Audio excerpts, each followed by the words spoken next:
Enjoy lang ang buhay dahil ito'y may hangganan.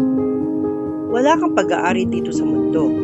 Kung nakabili ka man ng anumang sasakyan, ito ay para magamit mo lang sa transportasyon, sa negosyo at iba pa hanggang ito ay masira pero hindi mo pa rin ito pag-aari.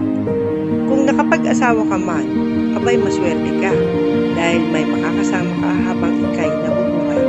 Kahit sino man, di natin sila pag-aari. At kung magkaanak ka man, swerte. Swerte itong may bubuti kasi may pagpapatuloy mo, bumaba pa ang buhay na masaya. Pero, di pa rin natin sila pag-aari dahil may sarili silang isip para rin sa sarili nilang buhay dahil din sa tamang tulong ng mga magulang na naging inspirasyon din nila.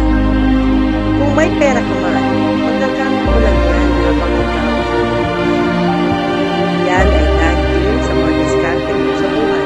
Hanggat kaya mo, kapag may trabaho ka, ay i-enjoy mo yan para paglagutin mo happy kang kasama ang mga mahal mo sa buhay.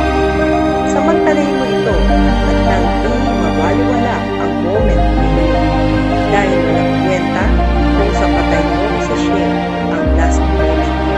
Remember, kadalasan wala silang nakakasama na sa kanilang pagtanda kaya ito'y dapat mong paghandaan. At kung mawala man tayo sa mundo, may maalala silang mabuting nagawa mo noong buhay ka pa. Anumang kinain natin, anumang resulta ng ating pagpapagal, sa alabok pa rin tayo babalik at wala tayong dala na maski ano.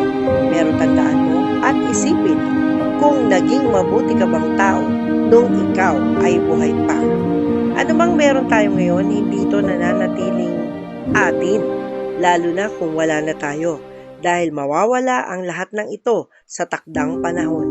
Mag-enjoy po tayong lahat at mahalin natin ang hiram nating buhay na tanging Diyos lamang ang nakakaalam.